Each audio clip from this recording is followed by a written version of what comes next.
बेनमाजी कोई भी पीर अल्लाह का वली नहीं हो सकता, झूठा है, झूठा। ये ध्यान रखना।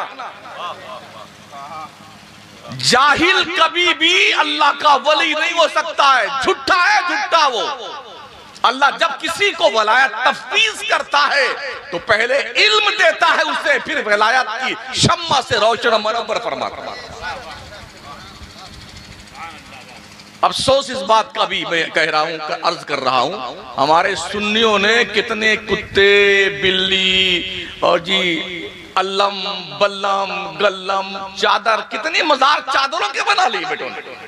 बोले हम बगदाद शरीफ से चादर लाए हैं, ये मजार बन गई। वो गरीब हजरत सरकार सैयद सालार मसूद गाजी का वो उर्स का वक्त आया तो लिए अल्लम बल्लम घूम रहे बेटे, ओहो करते रहेंगे। क्या बकवास है ये। इस अल्लम बल्लम गल्लम का कोई तस्करा ना कुरान में है ना हदीस में है ना किसी भी किताब में है। ये जहालत की बुक स्टॉल पर किताब मिलती है, जहालत, बुक ऑफ जहालत, इसी में ये रिवायत मौजूद है। अल्लम गाड़ो, बल्लम गाड़ो, झंडा गाड़ो, ये सब बकवास है, बकवास है। क्या तुमको हजरत सैयद सालार मसूद गाजी की 18 साल के उम्र में शहादत का खून याद नहीं आता है? दीन मुस्तफा के लिए जवानी की दहलीज पर कदम रखने वाला जब ऐश के दिन होते हैं, दुनिया कहती है ना जवानी दीवानी होती है, वो दीवानी के अय्याम में भी इंसानियत को फलाहो बहबूद से हमकनार करने के लिए, दीन मुस्तफा को फरोग इस्तेहकाम बख्शने के लिए जान जाने आफरी के सपर्द कर दी, और तुमने उनकी कुर्बानी को लाबड़ में डाल दिया है, अल्लम बल्लम में डाल दिया है। पगला गए हो। कोई ताल्लुक सुन्नियत से इस जंगलीपन का नहीं, लाबड़ साबड़ का। पढ़ो उनकी खिदमत, उनकी हिस्ट्री का मुताला करो कि उन्होंने कैसे अपने रब के दीन की खिदमत करी है। क्या उनकी कोई नमाज छूटती थी? क्या बेरोजादार थे वो? आईपीएल का मैच देखते थे, सट्टे लगाते थे। तुमने अपने आप पे उन्हें कयास करना शुरू कर दिया है। जी नहीं, जितने मुजावर बैठे ना ऐसे ऐसे मजारों पे, मरदूद नमाज नहीं पढ़ते, इक्का दुक्का छोड़ गए, सब डकैत लुटेरे हैं बेशक, और लूट लूट के दौलतों का इस्तेसाल करते हैं। कौम और मिल्लत के फलाह बहबूद के लिए कोई काम नहीं, नील बटा सन्ना खा रहे हैं, हम मौज कर रहे हैं। इसलिए जरूरत इस बात की कि हम दीन सीखें। तो बुखारी शरीफ में अल्लाह के नबी अलैहिस्सलाम फरमाते हैं, जब बंदा, अल्लाह फरमाता बंदा जब नवाफिल के जरिए से मेरा कुर्ब हासिल करता है तो मैं उसका हाथ बन जाता हूं जिससे वो पकड़ता है, मैं उसकी आंखें बन जाता हूं जिससे वो देखता है, मैं उसके कान बन जाता हूं जिससे वो सुनता है, मैं उसकी जबान बन जाता हूं जिससे वो बोलता है, मैं उसके पैर बन जाता हूं जिससे वो चलता है। ये कौन कह रहा है? अल्लाह कह रहा है। अल्लाह जबान से पाक है, अल्लाह आंखों से पाक है, अल्लाह कान से पाक है, अल्लाह हाथ और पैर से पाक है। मतलब यह कि बंदा जब अल्लाह का कुर्ब हासिल कर लेता है इबादत के जरिए से, गुंडागर्दी के जरिए से नहीं, इसके जरिए से तकर्रुब इल्लाह हो ही नहीं सकता है। नमाज नहीं पढ़ता है तो वो बहुत पहुंचेला बुजुर्ग है यार। क्यों? तो गरीब नवाज के चौखट सामने तो यूं हाथ फैला, ये काजू खाओ, बादाम खाओ, तो लो कसम खुदा की ऐसे हाथ क्या काजू खिला दिया। ओ लोगों, अगर कोई शख्स तुम्हारे सामने हवा में उड़ता है, हवा में, मगर मुस्तफा करीम की एक सुन्नत भी तर्क करता हो, वो दज्जाल तो हो सकता है, जिंदीक तो हो सकता है, सिद्दीक नहीं हो सकता। बेशक, सुभान अल्लाह, सुभान अल्लाह। बरेली के कलंदर ने हमें यही चैप्टर पढ़ाया। हम किसी भी वली को परखने के लिए बरेली का थर्मामीटर लेके बैठते हैं। जी हाँ, उसी से पैमाना हम नापते हैं कि टेम्परेचर कितना है इश्क़ रिसालत पनाह का। तो हमने हुजूर बदरुल औलिया अल्लामा सैयद बदरुद्दुजा साहब किबला रहमतुल्लाह ताला अलैह की खिदमत भी की है। कभी लोटा में पानी भर के लाके देते वजू करने के लिए, कस्बा, गौरा चौकी, हथियागढ़, भरपुरवा, उधर जनाबे वाला, पिपरा, इस्माइल, रागो बस्ती, जने कहाँ हम लोग पढ़ते थे। गौरा चौकी में जाते थे हजरत साथ में, कुछ सीखते थे, खिदमत करते थे। लेकिन ये जरूर देखा है हमने कि कभी भी हमने उनको ये नहीं देखा कि दीन मुस्तफ़ा से गाफिल रहे। उनकी जो महफिलें होती थी, निजी महफिलें, जहां बैठते थे ना दो चार लोग, तो वहां दुनिया की बात नहीं होती थी। उस वक्त भी वो दीन की बात करते थे। बेशक। अब तो जब 5-7 सेठ बैठे सठियाए हुए ना, हर पीर के भी सेठ, जो सबसे बड़े बड़े सठियाए हुए सेठ होते हैं ना, वो पीर के मुरीद होते हैं। वो नमाज नहीं पढ़ते, आके बैठेंगे। अब वहां बहस चली, पीर साहब कुछ और चाहिए आपको? वो मरदूद एक मरतबा नहीं बोलता, नमाज पढ़ता कि नहीं पढ़ता। रुपए की गड्डी लाके दे दिया, पीर का मुंह गूंगवा बन गया। गूंगवा, सुम्मुम बुकमुन उम्युन फहुम ला याकिलून।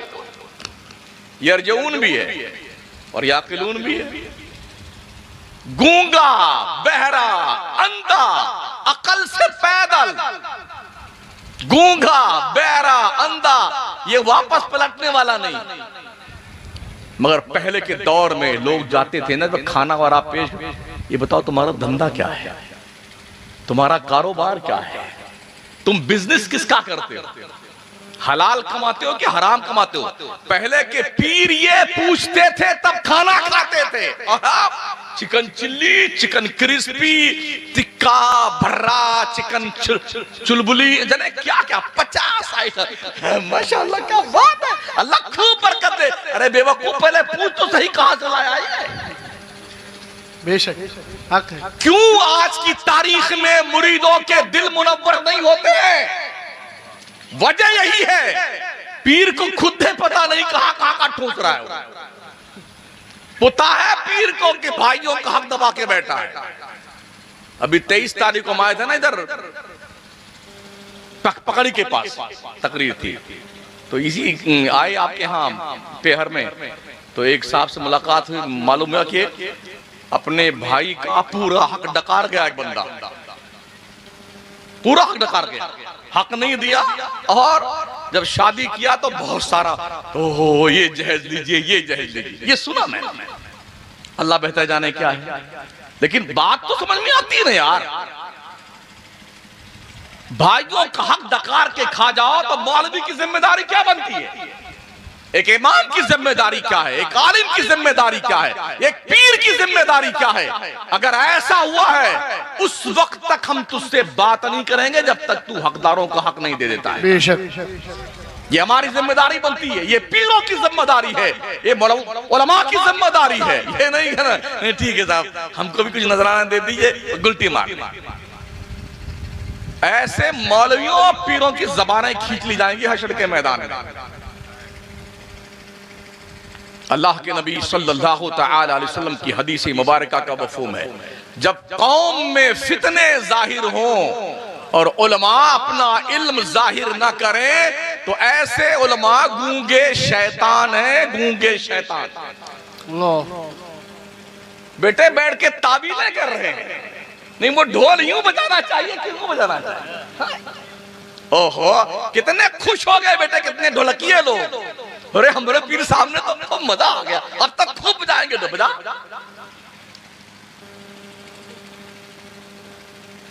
बकवासों का एक बाज़ाब्ता तौर पर तोमार बांध रखा दुनिया ने। कौम कंफ्यूज है, खुदावंदा ये तेरे सादा दिल बंदे किधर जाए कि दरवेशी भी अय्यारी है, सुल्तानी भी अय्यारी है। आज कौम कंफ्यूज है, यो मौलाना है, यो मौलाना, किसकी माने? ये उल्टी बढ़ रहे हैं, सीधी बढ़ रहे हैं। ये हालत हमारी। इस ढर्रे पे आप कब तक चलते रहेंगे? किसी के लिए हम अपनी कब्र क्यों काली करें? क्या हमारी कब्र में हमारा पीर जाएगा? क्या हमारी कब्र में शमसुद्दीन जाएगा आपकी कब्र में, या आप शमसुद्दीन की कब्र में जाएंगे? हमने तो अकेले अपनी कब्र में जाना है, हिसाब तो हमने अकेले देना अल्लाह के फरिश्तों को और अल्लाह को। फिर किसी के लिए हम अपनी कब्र खाली क्यों करें? कब्र को हमने बहुत आसान समझा। हम अपनी कब्र को समझते हैं कि शायद जो होगा देखा जाएगा। इमाम अहले सुन्नत सय्यदी सरकार आला हज़रत फरमाते हैं, अंधेरा घर, अकेली जान, दम घुटता, दिल उकताता, खुदा को याद कर बंदे वो साअत आने वाली है। अगर तोंद शरीफ पर गुरूरो तमकनत की चर्बी चढ़ने लग जाए ना, तो अपने गांव के कब्रिस्तान में अकेले रात में चले जाओ और खैरियत से पूछो, अब्बा हुजूर कैसे हैं आप, दादा जान कैसे हो आप, प्रधान जी तबीयत शरीफ कैसी आपकी है, सरपंच महोदय जी कैसे हैं, सठियाए सेठ कैसे हो। कब्रों से तो आवाज ना आएगी, मगर खामोश सन्नाटा तुम्हारे दिमाग की चूल्हे हिलाकर रख देगा, चर्बी पिघल जाएगी तोंद की। अभी हवा चल रही ना, हमारा सुन्नी इतना टन मार के सोता है, जिस गांव से गुजरिए ना हजरत, हाय हाय हाय, दरवाजे के सामने मुहारे पे चारपाइयां लगी हुई हैं, हवा चल रही है, सुबह बेटे 9 बजे तक सोता है। अच्छा ये हवा अगर बंद हो जाए तो लेके पंखा, क्या हुआ महोदय जी, सब गई सिट्ठी पिट्ठी गुम। अगर अल्लाह ये हवा बंद कर देना, तुम्हारी हवा बंद हो जाए। बेशक जिंदगी के लिए जो चीजें सबसे इंपॉर्टेंट थी, रब ने आपकी हयात के लिए उसको फ्री ऑफ चार्ज रखा है और इतना करीब कर दिया है। हमें जीने के लिए हवा पहली फुर्सत में कंपलसरी है, तो हवा कहां है? हमारे नाक के पास में, दूर से नहीं लाना है। ऑक्सीजन तो भी मिला था कितने लोगों को लॉकडाउन में, बहुत पैसा लेकर के लोगों ने ऑक्सीजन दिया था, लगाने के बाद भी बटन बंद कर दिया कि यूं मर जाए कम। कितने मरे अभी लॉकडाउन और कितने मारे गए, कुछ आता पता नहीं। अगर ऑक्सीजन कम हो जाए तो दुनिया फ्री ऑफ चार्ज ऑक्सीजन नहीं देती है। कुदरत का ये खूबसूरत सिस्टमैटिक निजाम हवाओं का, ये किसी के कुदरत में नहीं है, रब के दस्ते कुदरत में है और नाक के बिल्कुल करीब है, हमें लेने नहीं जाना है। हवा यही मौजूद है, सांस लीजिए, जिंदगी को ताजगी बख्शिए। बेशक दूसरी चीज पानी है जिंदगी के लिए बहुत जरूरी। पानी भी ज्यादा महंगा नहीं, हमारे राजस्थान में महंगा है। जो बॉर्डर के एरियाज है ना हमारे, वहां पर 700 फीट नीचे पानी निकलता है। जब बोरिंग कराते हैं ना, 700 फीट नीचे पानी निकलता। अपने यहाँ कितने पे है? 50, 60, 70 में ठीक पानी आ जाता है, 3-4 हजार रुपए में नल लग जाता है। हमारे यहाँ अभी हमने 10 दिन पहले एक बोरिंग करवाई एक मस्जिद में, 750 फीट पर पानी आया है और कितना पैसा खर्च हो पता है आपको? 2.5 लाख रुपए। अच्छा ये भी गारंटी नहीं है कि पानी मिलेगा भी नीचे के नहीं मिलेगा, और मिलेगा तो नमकीन मिलेगा कि मीठा मिलेगा, इसकी भी गारंटी नहीं है। अल्लाह का शुक्र है हमारे इस उत्तर प्रदेश और बिहार के इलाके में तो पानी सब मीठा ही मीठा है। अगर ये पीने के काबिल नहीं होता तो फिर क्या करते यार? बोलिए ना। हमारे यहाँ तो बाज़ाब्ता तौर पर बॉर्डर के जो एरियाज हैं वहां पर टैंकर से पानी सप्लाई होता है, 5-5 लीटर 10-10 लीटर केन में लाइन लगा के, जैसे राशन नहीं मिलता है ऐसे पानी दिया जाता है। आदमी उसमें नहाएगा कि कपड़ा धुलेगा या फिर खाना बनाएगा या पिएगा, कब तक किफायत करता है वो पानी? अगर ये दिन आपको देखने को पड़ जाए तो आपका हाल क्या होगा? तो पानी की कीमत उससे पूछिए जिन्हें पानी नहीं मिलता है। हमें अरे लो हमको तो कुछ तूने दिया ही नहीं, अरे कुछ ही हमारे पास नहीं।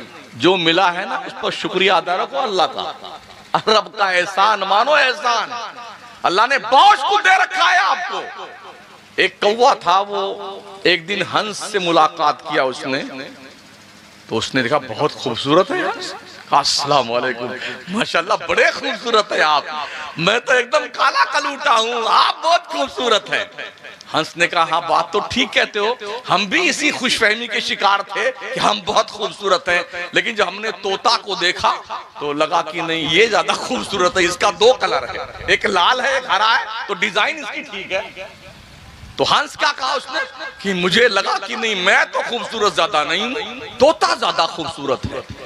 तो कौवा उड़ा वहां से, तोता के पास तशरीफ ले गया, कहा अस्सलाम वालेकुम, माशाल्लाह आप बहुत खूबसूरत हैं, दो रंग आपका है, लाल भी है और हरा भी है, बहुत अच्छे लगते हैं आप, मुझे देखिए मैं कितना काला हूँ। उसने कहा हाँ मुझे भी यही खुशफहमी थी कि मैं बहुत खूबसूरत हूँ, जब तक मैंने मोर को नहीं देखा था।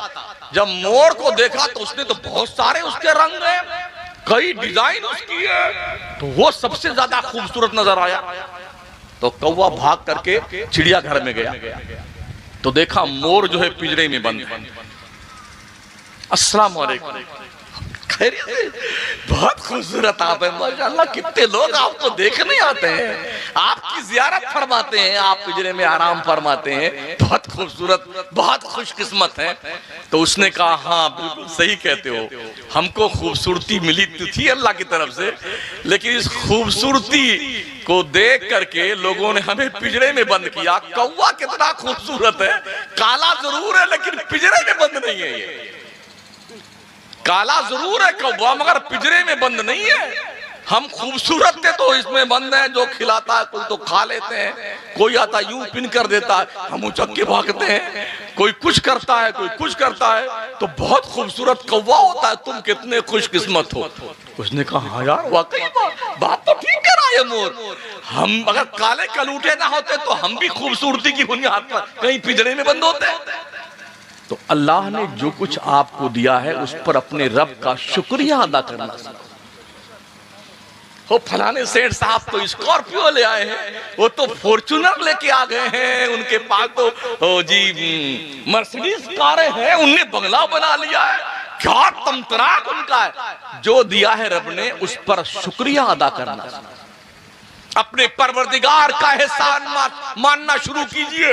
रब ने इतनी नेमतें दी हैं तुम गिन नहीं सकते हो, वइन ताउद्दू निअमतल्लाहि ला तुसूहा, अगर तुम अल्लाह की नेमतें गिनना चाहो तो तुम गिन नहीं सकते हो, इतनी नेमतें दी हैं।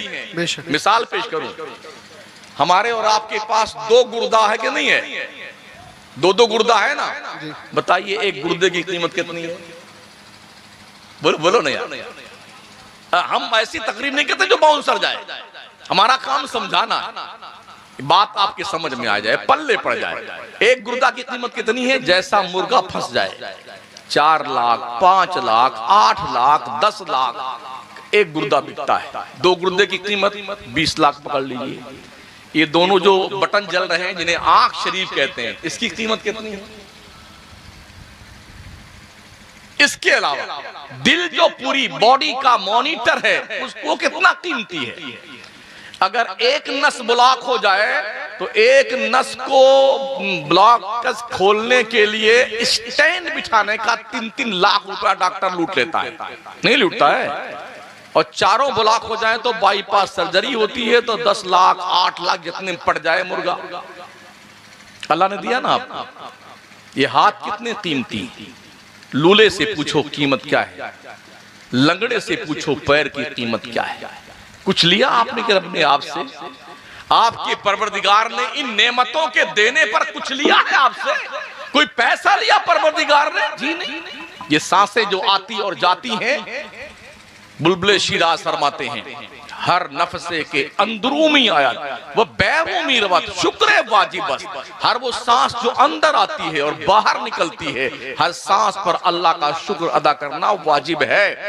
अगर ये सांस बंद हो जाए तो जिंदगी का चिराग गुल हो जाए, अल्लाह ने फ्री ऑफ चार्ज दिया है। इसके अलावा आप देखें हमारा दिमाग है ना, दिमाग, इस दिमाग को अल्लाह ने 365 नसों से बांधा है। अगर वो नसें खुल जाएं तो हमारा भेजा जो है घी की तरह पिघल जाएगा। मगर कुदरत ने बड़े ही खूबसूरत अंदाज में अपनी कुदरत कामिला का मुजाहरा फरमा के हमारे दिमाग को बारीक बारीक नसों से बांध रखा है। इसके अलावा हमारे इस पेट शरीफ में अतड़ियां हैं कि नहीं है? कभी आपने उजड़ी देखी होगी बकरा वकरा की?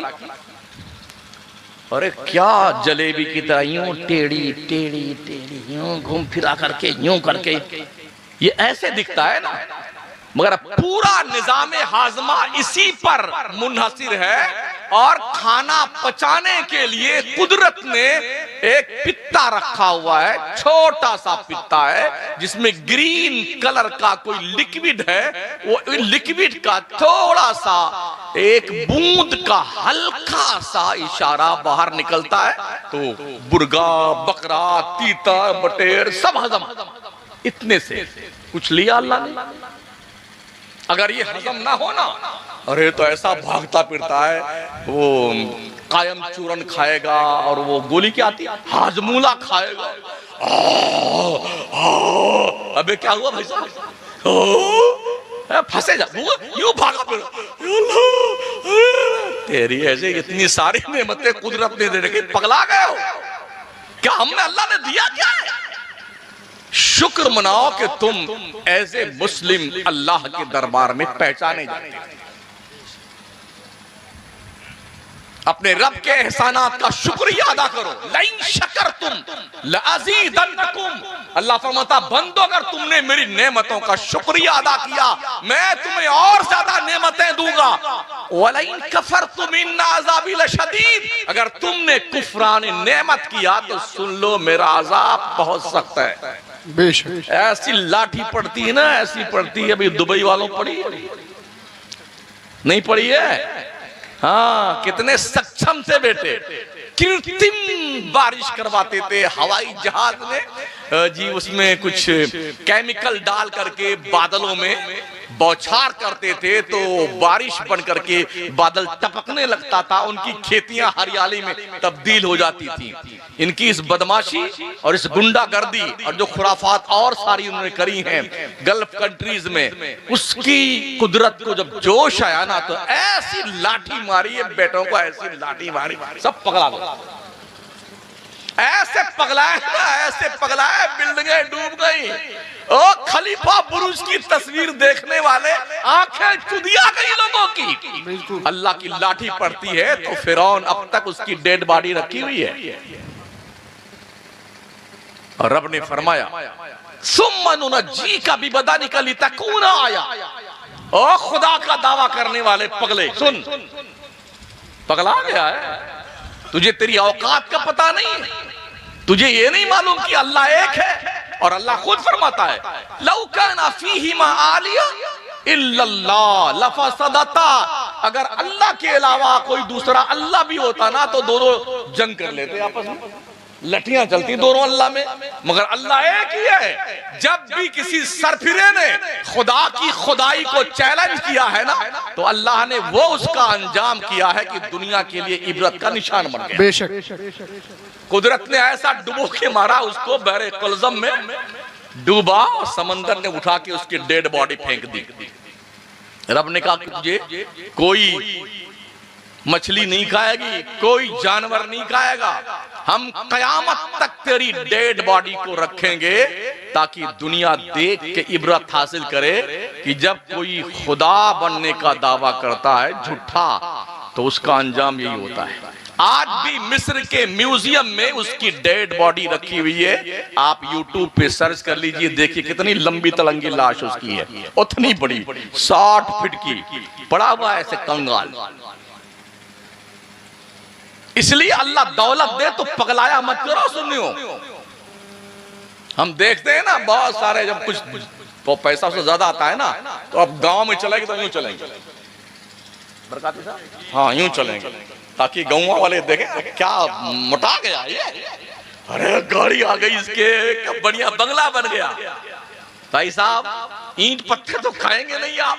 कितने बड़े सठियाए सेठ बन जाएं, ना सोना खा सकते हैं, ना चांदी, ना हीरे, ना जवाहरात। ये खितवा में जो पैदा होता है धान, गेहूं, चना, मटर, अरहर, गन्ना वगैरह वगैरह, मिर्ची, टमाटर, यही खाना है आपको भी।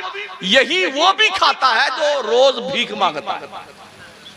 यही वो भी खाता है जो अपाहिज है, लूला लंगड़ा है, हाजी अली के चौखट पे पड़ा हुआ है, मखदूम सिंधा के चौखट पे भीख मांग रहा है, जो सरकार गरीब नवाज के चौखट पे पड़ा भीख मांग रहा है। अल्लाह देगा देगा दिलाएगा अल्लाह, वो भी यही खाता है। कोई सोना चांदी तो काहे कि तुम बड़े होगे भाई साहब, तुम भी कोई सोने का बनाया हुआ कपड़ा तो नहीं पहनते हो जो बाजार में बिकता है। बस फर्क कितना है, कोई 100 रुपया मीटर का कपड़ा खरीद के पहनता है और कोई 500 का, इतने फर्क है ना। एक बुजुर्ग फरमाते हैं, अफसोस ये है कि मैं उस वक्त तकरीर करने बैठा हूं जब तकरीर खिलाई जाती है, तो थोड़ी मेरी तकरीर खा लीजिए आप जी। तो अर्ज में करने जा रहा था साथियों, एक बुजुर्ग फरमाते हैं कि बादशाह की जिंदगी में और मेरी जिंदगी में एक दिन का फर्क है। कहा वो कैसे? कहा जो कल गुजर गया उसका अफसोस बादशाह को भी है और हमको भी है। कल जो आने वाला है उसकी फिक्र बादशाह को भी है, कल कैसा होगा उसकी फिक्र मुझे भी है। फरमाते रहा बाकी रहा आज का दिन तो 12-13 घंटे का है, ये गुजर जाएगा। एक दिन का फर्क है बादशाह की जिंदगी में और फकीर की जिंदगी में। हजरत बहलोल दाना रहमतुल्लाह ताला अलैह, जिन्होंने जन्नत तो बेचा था बनाकर रेत पर, खुद उनका कोई घर नहीं देखा हमने बगदाद में। हजरत यूशा बिन नून अलैहिस्सलाम की बाउंड्री के करीब उनका मज़ार पुरवकार है बगदाद मोहल्ला, हमने उनका कोई घर नहीं देखा। जुनैद बगदादी का मज़ार, हमने उनका कोई घर नहीं देखा। हमने सरकार सिर्री सिक्ती को देखा, उनका भी कोई घर नहीं। मारूफ करखी को देखा, उनका भी कोई घर नहीं। हजरत बशर हाफी को देखा, उनका भी कोई घर नहीं। जन्नून मिस्री को देखा बगदाद में, उनका भी कोई घर नहीं। बगदाद के ताजदार, वलियों के सरदार, पीराने पीर, रोशन जमीर शेख अब्दुल कादिर जिलानी, बड़े पीर दस्तगीर गौसे आजम बगदादी का भी मजार देखा, घर उनका भी हमें नहीं दिखा। पूरे बगदाद इमाम आजम अबू हनीफा कितने मालदार थे, सबसे बड़े ताजिर, उनका भी घर ना हमने कूफा में देखा ना हमने आजमिया में देखा जहां हजरत का मजार है, कोई घर नहीं। अल्लाह वाले लोगों का दिल बनाते थे, घर नहीं बनाते थे। हाँ, तबलीग पहले तो वलियों ने ही की है, जो पीरी मुरीदी करते थे ना, इस बहाने से दीने मुस्तफा की तबलीग करते थे, बिल्डिंग नहीं बनाते थे। अब तो लोग बिल्डिंग बना रहे हैं और इसके लिए लेत तेरे की देत तेरे की, ये जूतम पैदा वो लाठी चल रही है भाइयों में, खूब मार कुटाई चल रही है दुनिया बनाने के लिए। लोगों, ये हजरत सैयदना सरकार बहलोल दाना हारून रशीद ने जानते हो क्या कहा? बहलोल ये लकड़ी ले, लकड़ी, और बगदाद में जो तुझे सबसे बड़ा बेवकूफ नजर आए ये लकड़ी उसे दे देना। कहा ठीक है दे देंगे। लकड़ी लिया, लाके घर में रख दिया आपने, जो झोपड़ा उनका था। और जब हारून रशीद के मरने का वक्त आया था, पता चला कि बादशाह के इंतकाल का वक्त करीब आ गया है। तो वो आए, जब पहले आए थे तो बादशाह गिलास पानी लिए, वो पीने के लिए उठाया था गिलास उसने। कहा रुक जाइए जरा, रुक जाइए बादशाह साहब। कहा अगर पानी आपको ना मिले किसी ऐसी जगह पर जहां बिल्कुल पीने को पानी ना मिले, तो ये एक गिलास पानी खरीदने के लिए कितनी दौलत खर्च करेंगे आप? कहा मैं अपनी आधी हुकूमत दे करके एक गिलास पानी खरीदूंगा। कहा ठीक है पी लीजिए। पानी पी लिया गिलास का, गिलास रखा। फिर पूछते हैं बहलोल दाना, बादशाह सलामत, जो पानी आपने पिया है अगर ये आपके जिस्म से ना निकले पसीना के जरिए से और पेशाब के रास्ते थे, इसे निकालने के लिए कितनी दौलत देंगे? कहा जो आधी बची है ना हुकूमत, वो भी दे दूंगा। कहा इसी पे फख्र करते हो? एक गिलास पानी ना मिले तो आधी हुकूमत बिक जाए, वो ना निकले जिस्म से तो उसको निकालने के लिए आधी हुकूमत बिक जाए। महोदय जी, फिक्र आखिरत कीजिए। जब तुम्हारे इस पूरी सल्तनत की वैल्यू कुदरत के एक गिलास पानी के बराबर नहीं है, किस पर फख्र करते हो? क्या बात है, जिंदाबाद जिंदाबाद। ये वली थे जो दीन सिखाते थे। तो वो लकड़ी लेकर के ऐसे छुपा करके आए। बादशाह सलामत के अस्सलाम वालेकुम।